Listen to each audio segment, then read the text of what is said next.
तर पुणे शहरासह उपनगरात अनेक ठिकाणी जोरदार पाऊस होतोय। पुण्यातील कॅम्प परिसरामध्ये असणाऱ्या शासकीय विश्रामगृहातही पाणी भरलंय।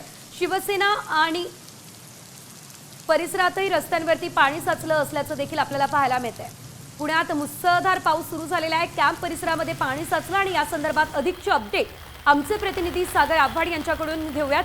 सागर, आपण पाहतोय थोडा जरी पाऊस पडला तर पुण्यात अनेक ठिकाणी पाणी साचतं आणि पुन्हा अशीच परिस्थिती पुण्यात दिसते।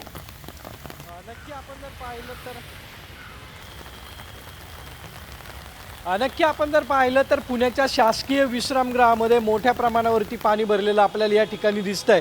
आपण जर पाहिलं ते शासकीय विश्रामगृह आहे। शासकीय गाड्या ज्या आहेत त्याही पाण्यामध्ये पूर्णतः डुबलेल्या आहेत। रात्रीपासून जोरदार पाऊस सुरू आहे आणि कर्मचारी या ठिकाणी आपल्याला पाहायला मिळतात।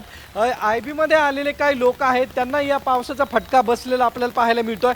पाऊस सुरू आहे जोरदार, अनेक गाड्या लटकल्यात आणि पाणी अजूनही वाहत आहे। एक बघा या ठिकाणी जे IB गेस्ट आमदार निवास बोललं जातं ते जर सुरक्षित नसेल, त्या ठिकाणी जर पाणी साचत असेल तर महाराष्ट्र शासन काय करतं, PWD खातं काय करतं, सार्वजनिक खातं काय करतं, बांधकाम खातं काय करतंय? आपण बघतो वारंवार या ठिकाणी गाडी फसतात, गाड्या बंद पडतात। आपण त्या ठिकाणी पाणी तुंबले, शासकीय गाड्या देखील पाण्याखाली गेलेल्या आहेत, काही रूम देखील पाण्याखाली गेलेले आहेत। आणि ही जी गैरसुविधा होती आमची, आम्ही या ठिकाणी येतो, राहतो, पैसे म्हणजे जे शासनाच्या नियमानुसार मानधन भरतो, पण आम्हाला काही जे सोयीसुविधा पाहिजेत, जे उपलब्ध केल्या पाहिजे शासनाने, ते करत नाहीत। किती दिवस आम्ही या गटरच्या पाण्यामध्ये आपल्या प्रवास करायचा, यासाठी आम्ही शासनाच्या या ठिकाणी निश्चित करतो। नक्की आपण जर बघितलं तर हे शासकीय विश्रामगृह आहे, पाणी भरलेलं आहे। अजूनही मी चित्र दाखवू शकतो की अनेक लोक जे आहेत ते सध्या या शासकीय विश्रामगृहाच्या दुसऱ्या मजल्यावरती पाहायला मिळतात। अनेक रूममध्ये पाणी जे आहे ते भरलेलं आपल्याला पाहायला मिळतंय। आपण जर पाहू शकतो की अजूनही पाऊस जो आहे तो पुणे शहर आणि उपनगरामध्ये अजूनही सुरू आहे। आपण जर पाहिलं तर अनेक ठिकाणी झाडं जे आहेत त्यांच्या फांद्या पडलेल्या आहेत।